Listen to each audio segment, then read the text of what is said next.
All right. Greetings. Welcome back to Black Bear News, where everything is connected. How y'all doing? Good to see you. I'm going to count myself as relatively on time today. I got here. I was not more than 5 minutes late.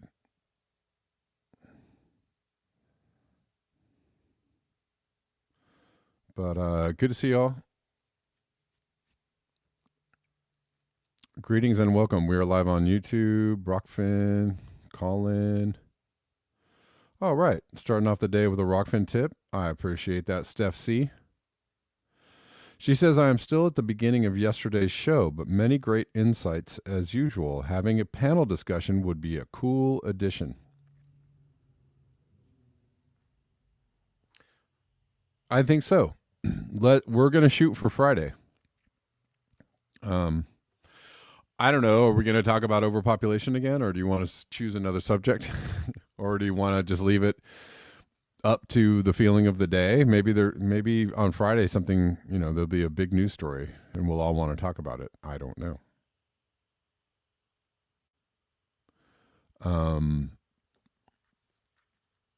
Anyways. By the way, I am re-monetized on YouTube. So you guys should be able to send me super chats if you wanna. Do you guys see a sign for super chat? I can't tell because I'm not really looking at the YouTube studio, or I can't really see what you're seeing. So if you want to send me super chats on YouTube, you can. And we're good with that.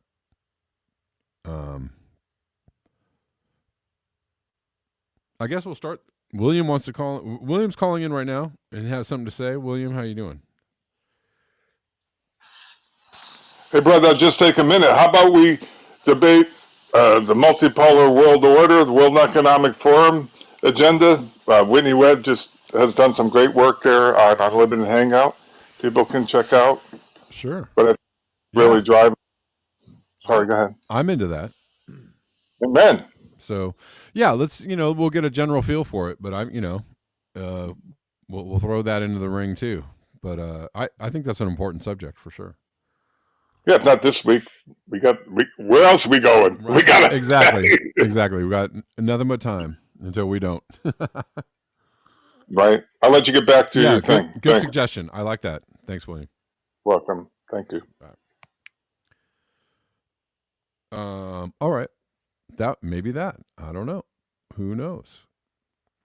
Choir Boy says overpopulation is a non-issue until we get the wherewithal to know for certain the extent of our sustainability efficiency. I mean, that's something to throw into the conversation, I guess.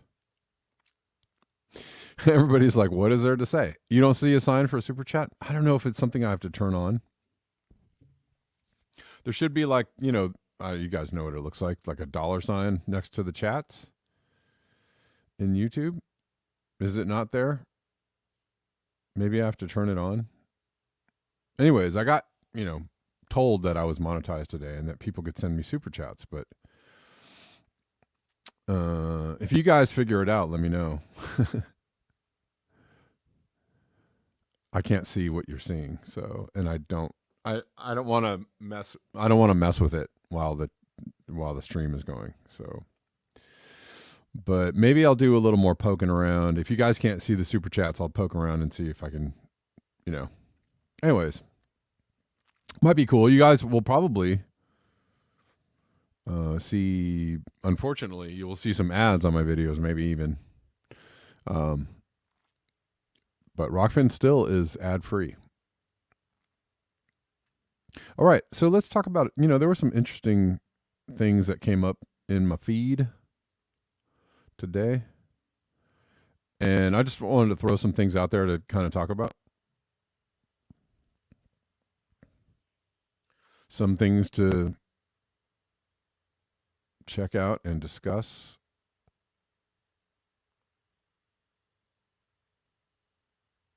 You have an ad blocker? Well, that's cool. Well, here's this is just, oops. Dang it. I hate when that happens. All right, we're going to get to this story that's showing on the screen. Man, sorry. I apologize. It's weird because sometimes when I click on the tab, it closes it. I'm not meaning to click on the tab and close it. But I guess it's a lot like, probably retweeted it. Here we go. We'll put it over here. It's a lot like Callin, the Callin app, which is, it's easy to hit the wrong button. So sometimes when I go up to the tab, I accidentally close it. I'm sorry. From Zach Labe, this should have a lot more retweets. It's a striking temperature record, even for a region known to be observing rapid warming from Arctic climate change. And this Fairbanks, Alaska, reached 40 Fahrenheit on December 4th. That is hot, y'all. That's hot, y'all. For Fairbanks, Alaska. I guess there have been some previous highs, 34 Fahrenheit in 1932, and the October to April high, well, this broke that record too. From October to April, the high temperature was 39 in 1937. This broke both of those records. So it's getting warmer and warmer in the Arctic. Why do we know this? These are not anomalies. That's why we know this. These are not just like, oh, it happens every couple of years. No, it happens every single year where new temperatures, record temperatures are broken, right?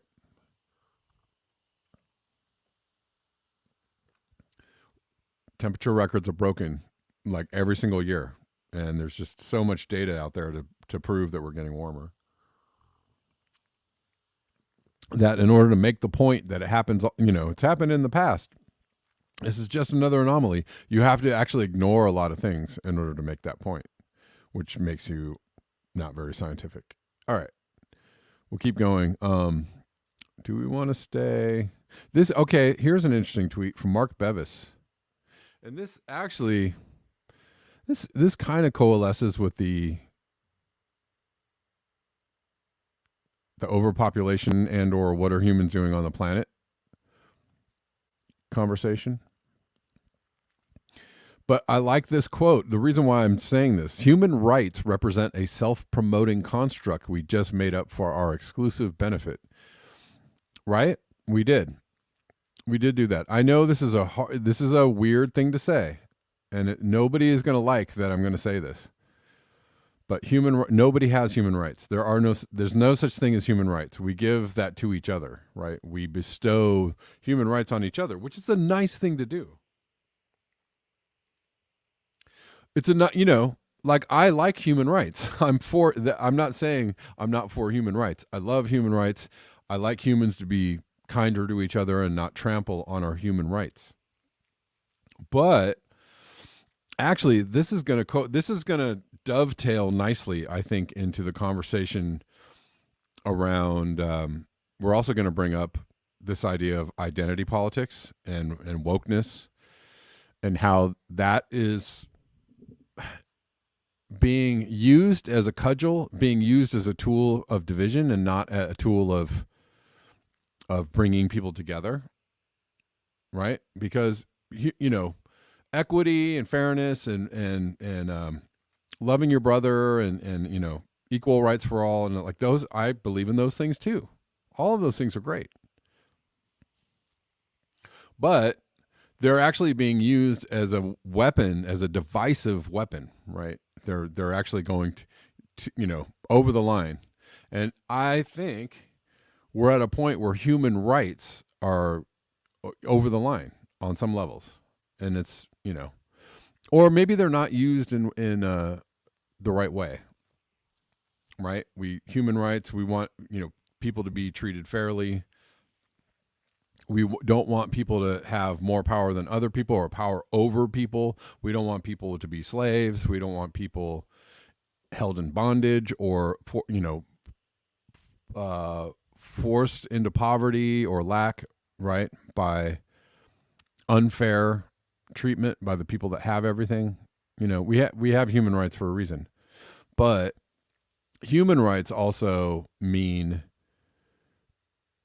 humans are above, right? Like, it's a tricky subject, right? Because humans are above sometimes natural law, right? So Max Sargé said natural law, or a certain standard of living is bestowed upon people because that's a human right. Well, is it? Is your standard of living a right given? That's a right given to people, unto each other, right? But nature doesn't care.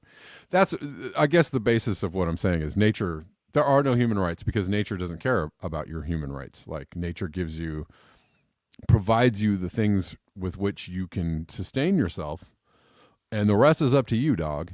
Right? And man, famously, a friend of mine who was a very open-minded thinker type fellow. And he said this on Facebook, but people were like, "What?" He's like, "There are no human rights. There's no such thing as human rights. You don't have any rights. You're born into this world, and you make it or break it." That doesn't mean go out and trample on your neighbor. That doesn't mean, do unto others whatever you want, right? Like, that's not what that means.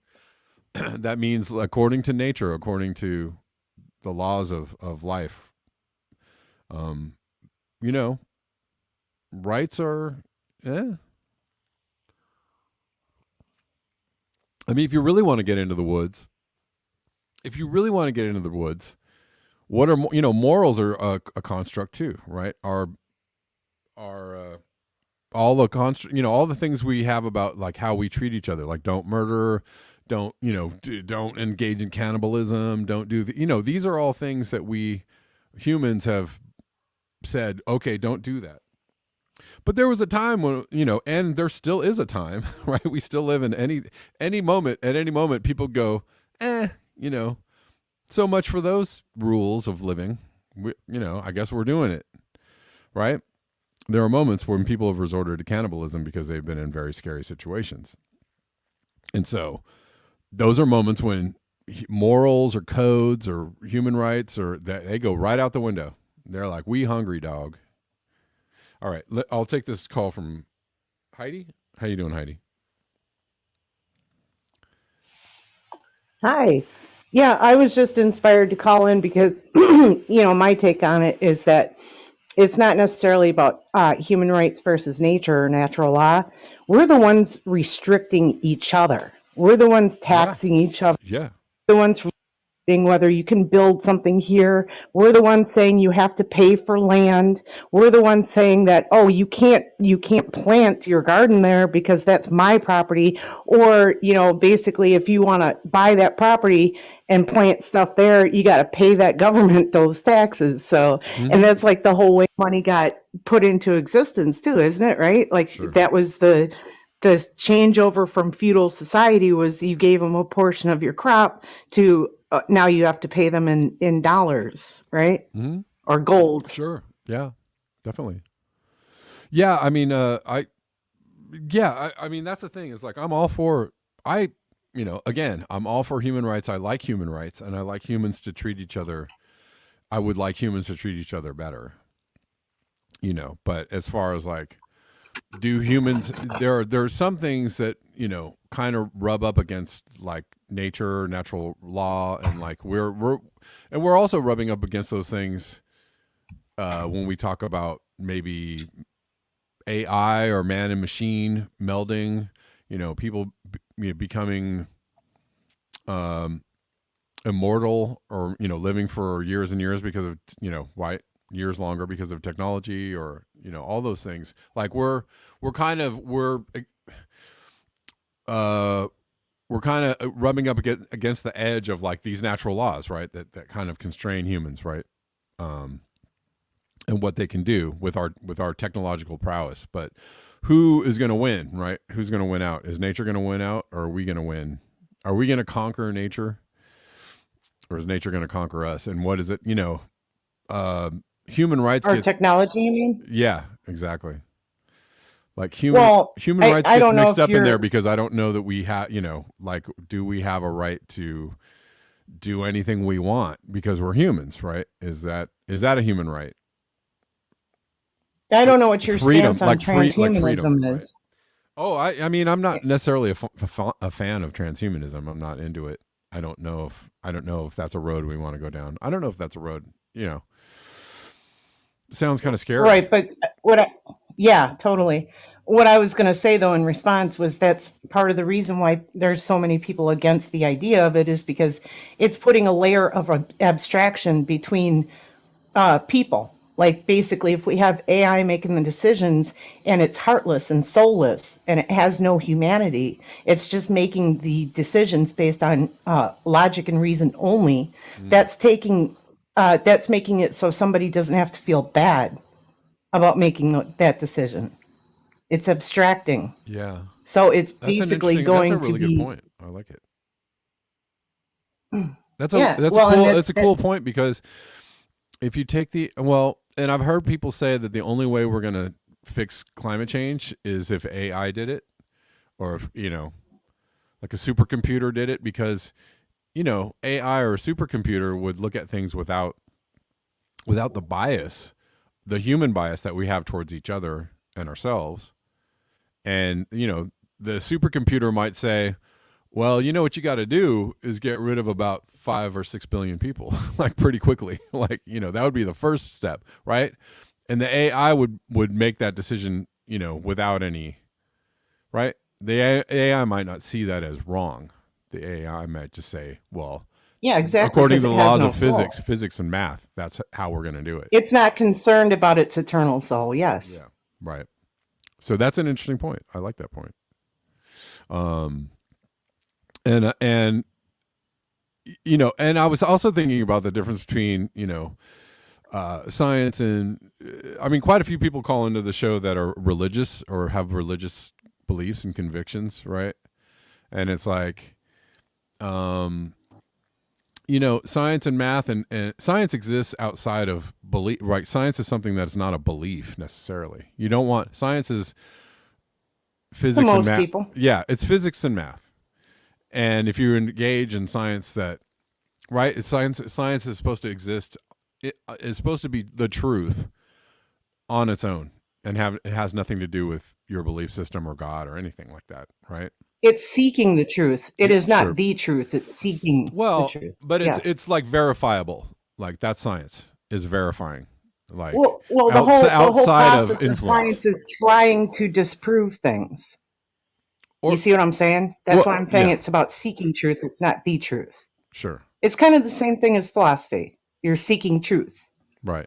You're not trying to attain it. But go ahead. I didn't mean to interrupt. No. But that's kind of what I was getting to, is just like, well, truth can take many forms, right? Like a God is true for people. Their belief in God is true for them. It's true. But does that have any effect on the laws of physics? Does it have any effect on, physics and math? Right? Whether you believe in God or not doesn't make 2 + 2 5 or 3. It's always going to be 4, and it doesn't matter which God. I agree, but some people think the whole string theory thing is trying to explain things that are otherworldly phenomena. Yeah, but I think that's where science gets into. It's like, is that practical? You can't see it or touch it, so it's it's verifiable in a theoretical way. Like quantum physics to me is like, is like philosophy. It's like, well, philosophy is a little bit nebulous, right? You know, like Yeah, you can but some talk of about it the is truth. like quantum entanglement. It's Mm, provable. yeah, There's proof of it, mathematically, but quantifiable proof.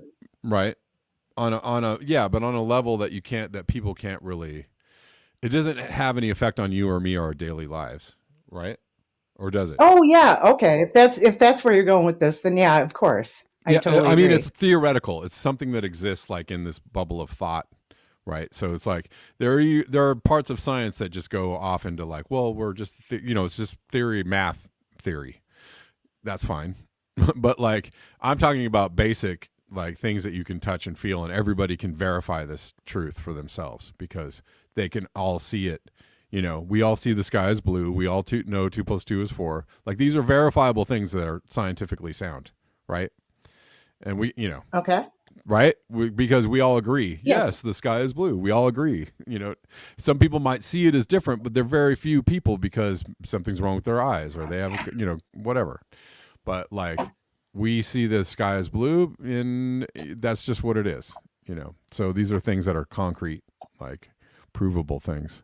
So it's, I just when we're talking about like science and math and things that are verifiable, data that's verifiable, it's like your belief in God doesn't really affect that one way or the other, and it doesn't really matter. I mean, it doesn't mean that your belief in God is wrong. It's just that it doesn't, the belief in your God is not going to change the physics or the math of things. And so is what I was trying to say. And I don't even know what the point of saying that was. I know you started this by saying some people have a religious take on things, and I wasn't sure where you're going. Yeah, with it, but it's just like so to get back to it, actually human rights is a construct. A lot of what we do and what we think and what, they're all constructs, right? Money is a construct and morals are a construct and religion is a construct and human rights are a construct. Like these are things that we made up to run, to operate in the world, as right, human beings. But do any of those constructs have anything to do with like physics and math and nature and how the universe operates, how the world really operates, which is like, outside of our constructs. Like our constructs don't matter to those things, No, not at all. But they do matter to each other. That was my point. Yes. Absolutely. Because yes, human rights is completely about humans restricting each other and humans getting together and putting some people in charge who get to say, you get to do this, you get to run this business, but you don't get to do that. And you have to go to, you're not allowed to go to this school for this reason, or, you know what I mean? Like there's a lot of restrictions we place on each other. That's interesting. Well, that's interesting that you say human rights are restrictions because when people say human rights, to me, it always sounds like freedom. Like freedom is a human right, right? We see freedom as a human right. Supposed to be. Yeah. Yeah. Or freedom of speech, freedom of thought. So I see it backwards, like on the opposite of that. I see, human rights as not restricting necessarily. Yeah, but the thing that's the point is that first world countries are the ones who are dictating this thing about human rights, and they're also serving themselves first. Yes. Okay. That's what I mean about restricting each other. Sure. In fact, that's the whole reason why we have these wars. Because America is trying to say no Russia, no Iran, and no Venezuela. You guys don't get to play on our field. Right. You're not going to get to develop naturally. We're going to put restrictions on you. Mm-hmm. Yeah. Well. Yeah. And we're going to put restrictions on you that we don't actually follow ourselves, right? So exactly, we go around the world and we're like, we're going to give you some freedom, but we're totally willing to take away other people's freedom when it gets in the way of our business interests or whatever, So yeah, exactly. So it's a double standard. Yeah, well, and that's the whole thing, is the whole human rights issue is a public relations tool. It's like this protest that's going on in Iran about women's rights. The whole reason why they even had laws regarding morality and hijabs and whatever was because we overthrew their fucking government in 1953, the Mossadegh government, and their people said, "Fuck this, we're going fundamental now." Right. That was the people deciding that. And now this woman who is leading this charge in Iran, she's buddy with Mike Pompeo. This is all a show. This is all political theater. I've seen that. I haven't really talked a lot about that on my show. When it first happened, when the protests first started jumping off, I was like, what's going, I covered it as like, it looks like something's happening in Iran. What's going on here? Looks like women are fighting against these morality police or whatever. But as time went on, right, that's happens with all stories. A lot of stories come out and you can't jump on the first headline and go, look what's happening, because as the days unfold, more is revealed about what's really going on with these stories, right? And so exactly.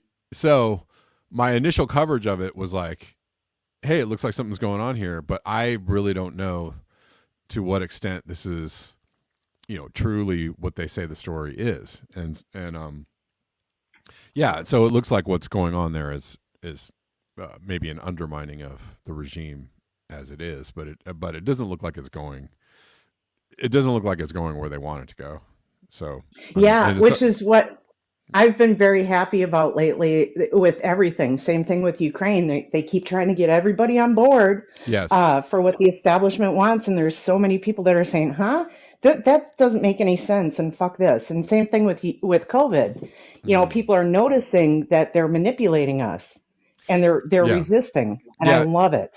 Yeah, no, I see that too. And I've been talking about it on my show quite often. And is that lately it looks like, they push stories out there and they fall apart really fast.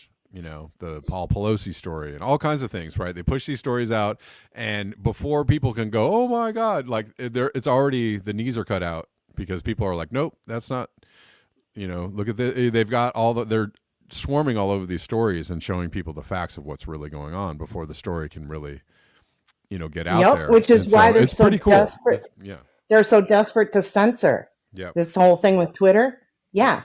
I love that too. Okay, we're finally seeing that they've been suppressing and censoring our speech for years now. Sure. And that they would like to continue doing that, but oh yes, the more will be revealed, I'm sure, and then it makes it much harder for them to do that. Hey, Jenny, Heidi, I'm sorry. I'm going to let you go because I got some other callers and I got some other things I want to bring up. Thank you. All right. Yep. All right.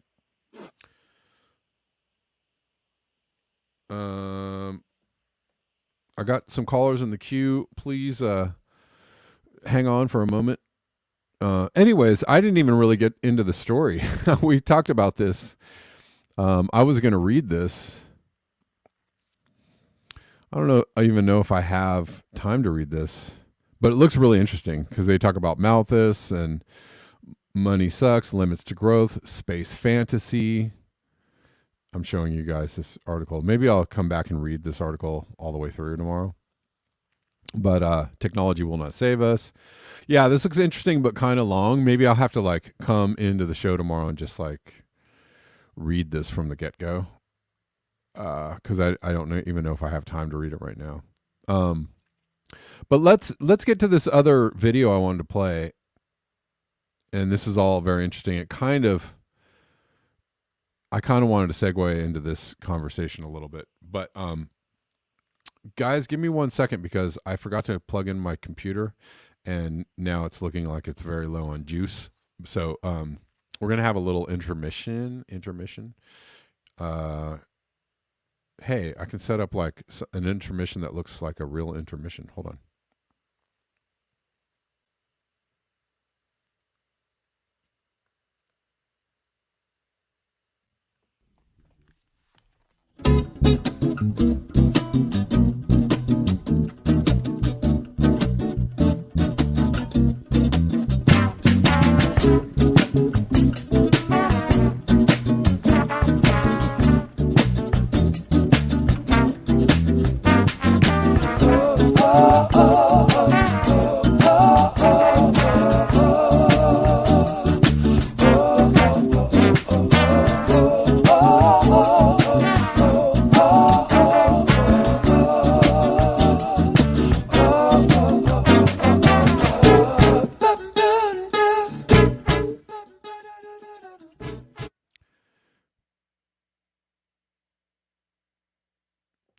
Okay.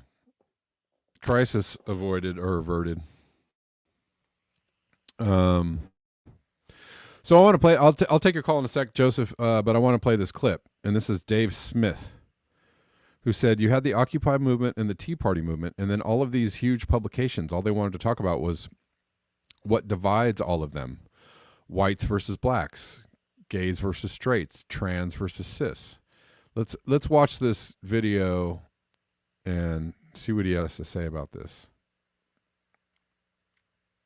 You take the term racism and you put it in a nexus chart, and they'll show you throughout the years how many times the term racism is used in the New York Times. And it's like this, and then around like 2011, 2012, goes way up. And all social justice, way up.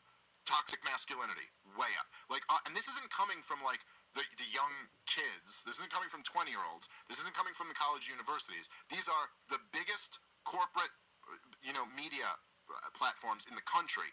All at this time, like, flooded the market with this woke shit. Now, I'm not saying it didn't exist in college universities. I'm not saying that wasn't already going on. I'm just saying that what changed around that time, and it was right toward Obama's second term, what changed was that all of a sudden the woke shit went from being shit that was taught, like critical race theory, and this stuff was taught in college universities, but all of a sudden it had the backing of all of the biggest, most powerful corporations in the world, and all of the political class, and all of it just got pumped in. And the theory kind of is that what had happened right then in 2010 was you had these huge, this big left-wing populist movement and this big right-wing populist movement. You had the Occupy movement and the Tea Party movement. And they were kind of started over the same thing, which were the banker bailouts.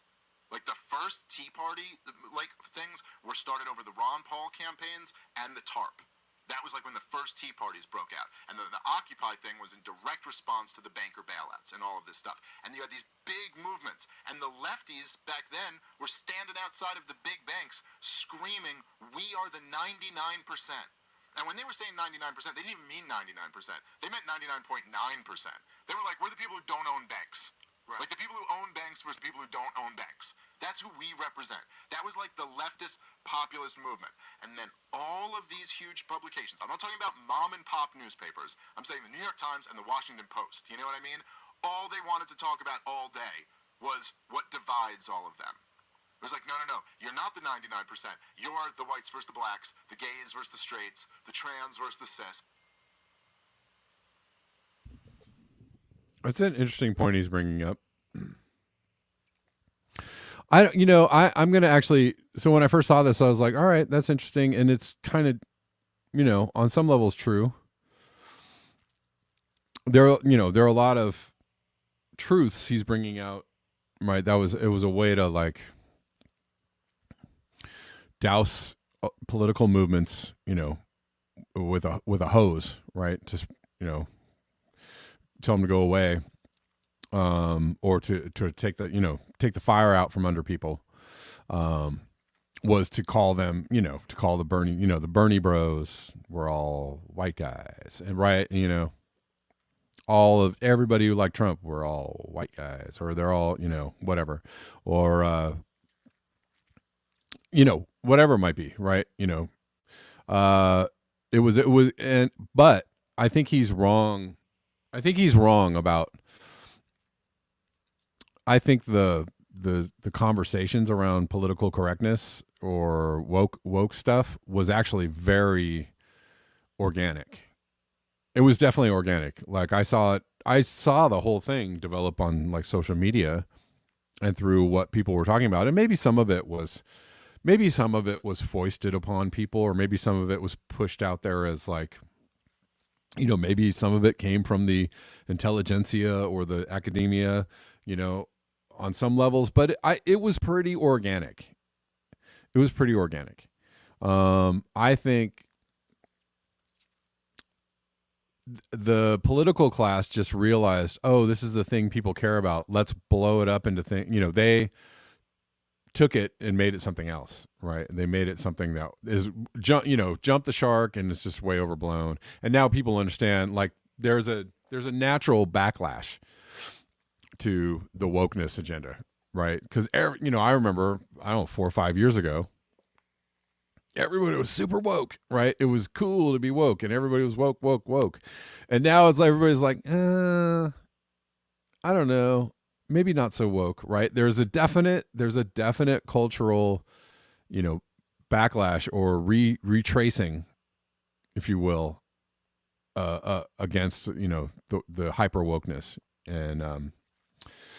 and people see how it's being used as a tool to divide people. So it's not bringing people together.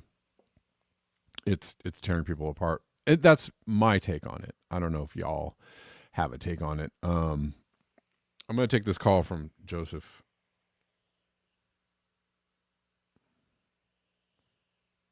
What's going on, man?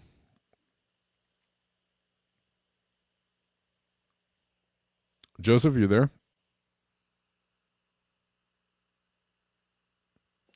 Did you walk away from the phone? I had Joseph in the queue for quite a while. Maybe he took a break.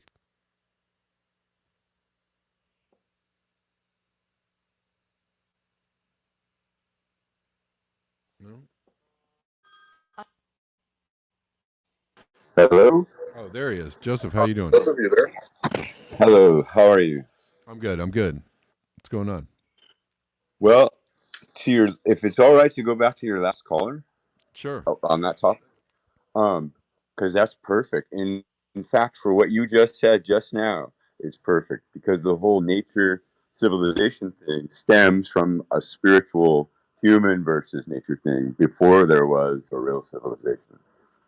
And part of that confusion definitely rooted in what became academics and physics and what was being said in your call about quantum physics. There's a huge faux pas where people think that quantum mechanics is quantum physics, and it's not. Quantum mechanics is an agreed upon method of evaluating behaviors, relational physics, that we have no way of really testing other than by consequence, like the gliders and stuff. So when you get down to talking about soul and strings, those terms are virtually interpolatable because no one has anything but language and what they observe to explain them, and then how they can best fit it with the math.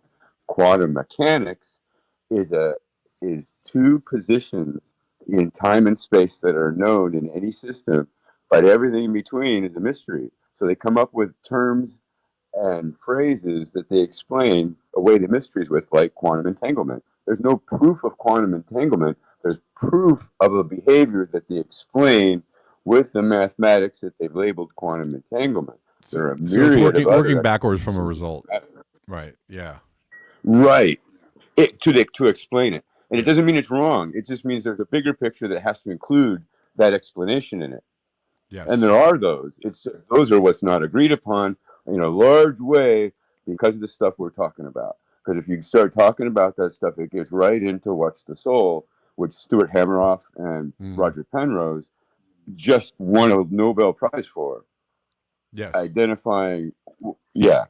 And that is a huge fight with some sect of the religious community and a section of the industrial community. Because it's not what they want to know. They want there to be a civilization.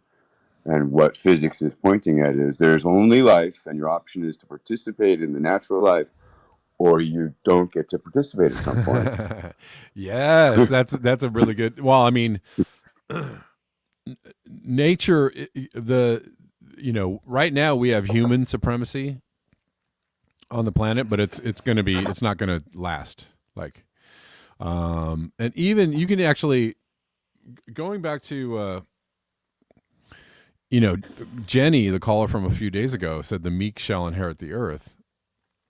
Right. Maybe meek means, humble, less hubris, not seeking to dominate, not, Exactly. going forth and multiplying, not having dominion over the earth, right? Like maybe that's, I think there's a clue in the thing that she said, which is a thing from the Bible, the meek. Absolutely. Meaning I'm not saying the people that the Bible doesn't say. Yeah, it's like and actually nature is supreme. Nature is supreme. Nature will always, it's not nice to fool Mother Nature. You don't mess with nature. Nature will win. Nature always wins. And Well, and that's just what it is. You can win for a while. It's kind of like being alive. That's right. You stay That's alive by your wits and your wiles, and by your gumption and your whatever it is, and you make it through. And sometimes you win, and sometimes you lose, but eventually you lose. And nothing. We do nothing so far can stop that. And eternal life is just another construct, right? That doesn't exist. Like, it exists for you in your mind. That's fine. That's fine. But we're saying, like, that's something we can't quantify. That's something we don't have data. Like, we don't know for sure that everybody meets in a really cool meadow with a pond when we all expire, right? Like, nobody knows that. That's true. There's no way there's no way to actually confirm that. We have stories. So we you can understand. but there's just no way. That's not science. That's not data. That's not observable. It's not. You can't agree on it. So the eternal life. Sorry, I mean, it's cool, and I hope you do have eternal life. I wish eternal life on everyone after we go away. But you that doesn't exist in physics or math. What we can show, though, is that there's an eternity that exists, and the essences within that eternity are what are those things that work the most harmonious, like in a musical piece, right? Mm-hmm. The notes that aren't harmonious, that produce a discontinuity in the propagating waves of sound, they go away, and the ones that are sustainable help each other make the whole symphony sound digestible to the human ear, I guess, or to an ear. But in the music realm of math and physics, it means they're vibrating in the right way to not cause each other to be not what they are in their true essence. So if you produce a perfect A, anything that hits the A music-wise in the sound scheme that in the music that's coming out of the instruments is going to just sound like noise. And you're going to break the harmonies of all the other notes and phrases around it. Right. And anyone that's played in a band knows how irritating that is if someone keeps doing that over and over again. And right. And to the universe, that's all electromagnetics, but it's the same math. That's what's so fundamentally amazing, is that it's the exact same math from wave to planets. Mm-hmm. And they all bounce and jiggle like a music, like a sound. Yes. So yes, is there eternity in that? Well, yeah, the more you love all that in yourself, the less you are like the ant. And the ant, they breed and consume vicariously through everything they do and act and interact with each other. Their whole function as one is to consume as much as they can and become as many ants as they can. And then after so many generations, they all die. Mm-hmm. Well, who do you want to be, like the ant or the elephant? I guess. Isn't that what you're kind of saying, right? I mean, I don't think there's any problem with being an ant or an elephant. Like, I just think it's a different vibration, right? Like, you were talking about vibrations, right? Like, and all of those are all of power in our hands, right? But all of those vibrations are important. You know what I'm saying? And that really, if you really want to if you want to apply that to nature, if you take, we're mono cropping the world, and we're mono. We're turning the world into a we're de-diversifying the planet by turning things into, like, we have one dominant species and a couple species that feed us, and we're destroying all the other species, and we're destroying all the complex web of life, to turn everything into, like, simplify whatever it is that just keeps us alive. And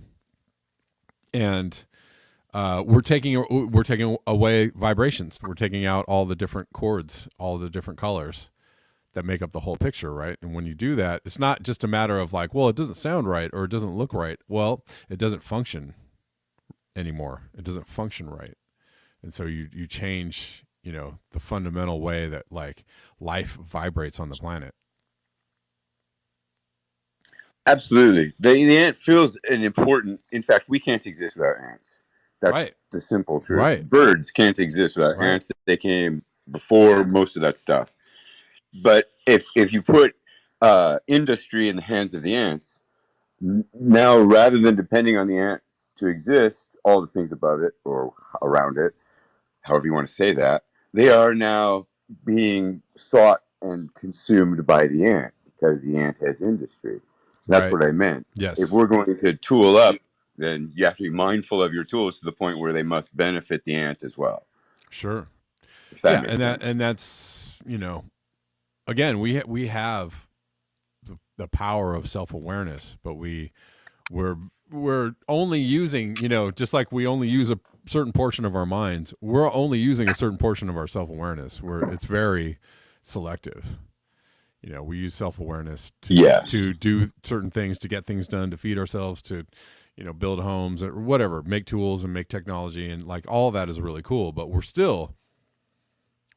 there's a whole field of awareness that we're completely missing, that we're completely leaving out of the picture, a whole chord in the symphony that we're, you know, or instrument that we're leaving out, and without it, it's not quite the same, you know. But yeah. All good Well, stuff, that's man. a panel in itself. That's a panel right in there. itself. Yeah, for sure. For sure. Well, hey man, I'm gonna Thank let you you go very on and much. take this call from William, and I think I'm gonna wrap it up, guys. We're just, you know, we're just talking. Thanks a lot, Joseph. Thank you. Yeah. Thank you. What's up, William? How you doing?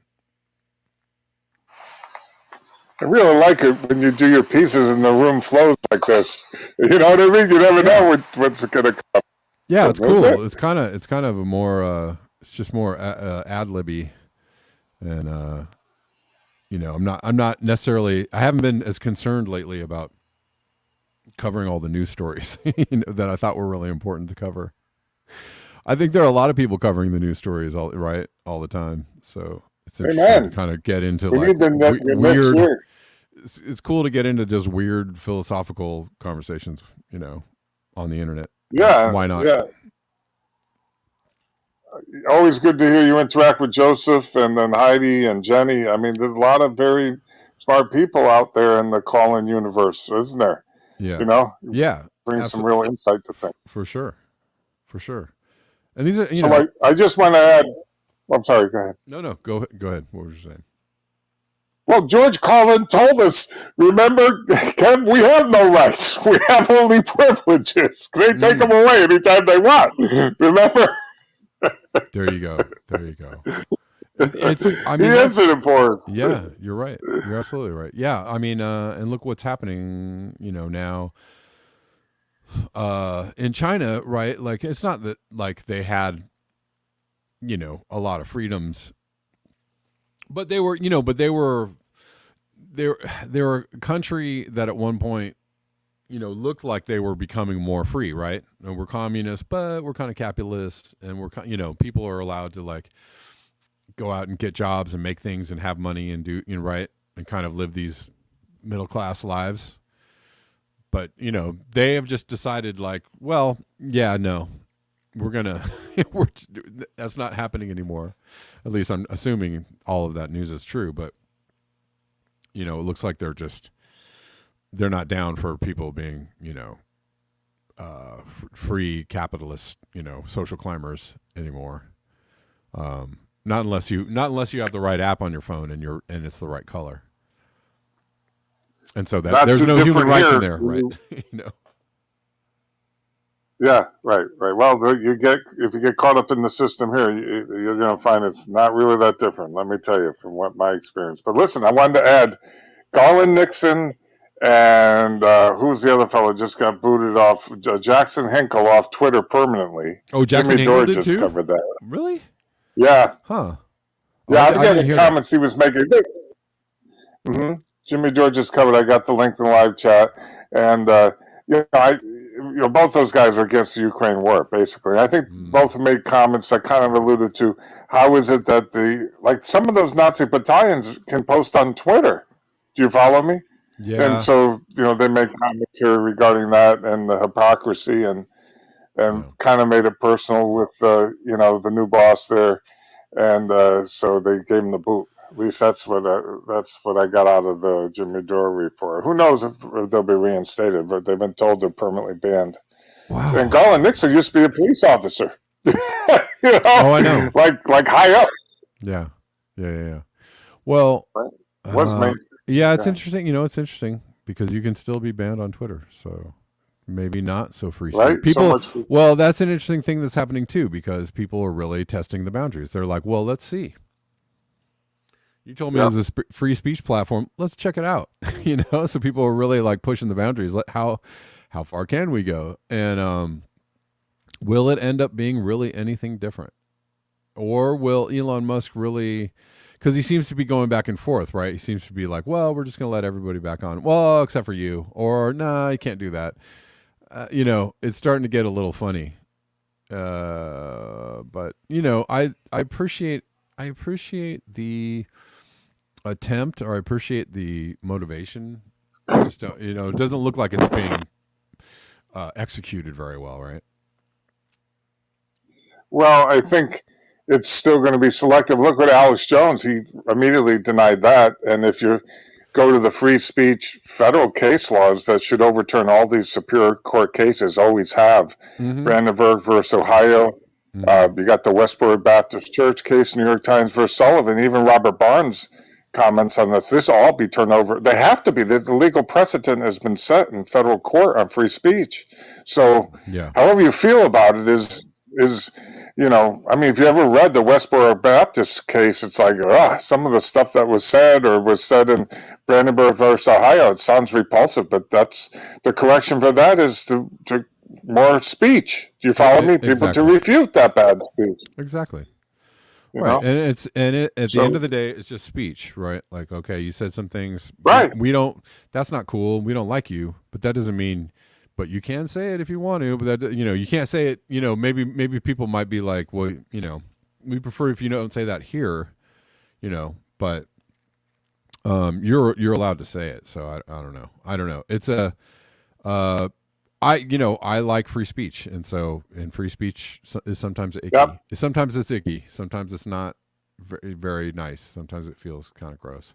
But Well, look what they did to Chris Hedges, Pulitzer Prize winning New York Times reporter, because he spoke the truth about, which turned out to be true, about the Iraq invasion. But oh boy, did he get blackballed for a long time, right?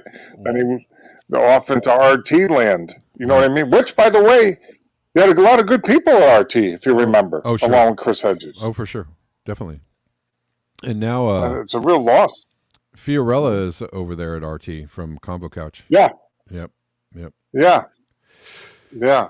Hey, I put a link on natural laws and rights. By definition, you have common law that comes from England, just so people to define the difference. You have case law that's created on the bench, and then you have what's considered natural law and rights. And definition is in the live chat.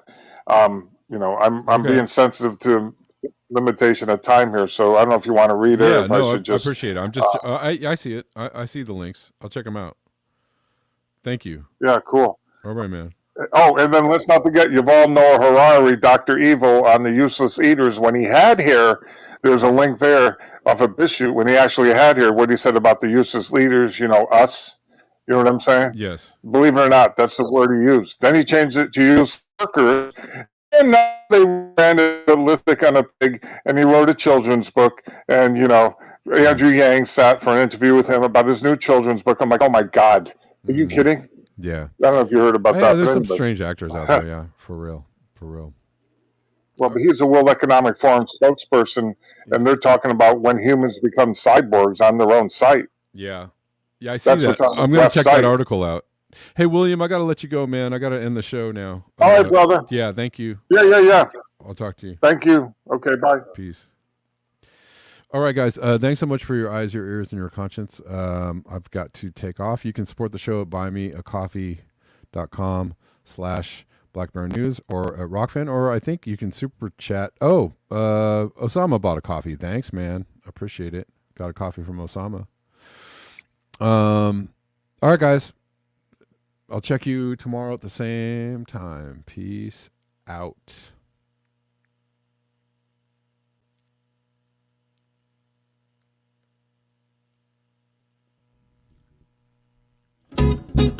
Bye.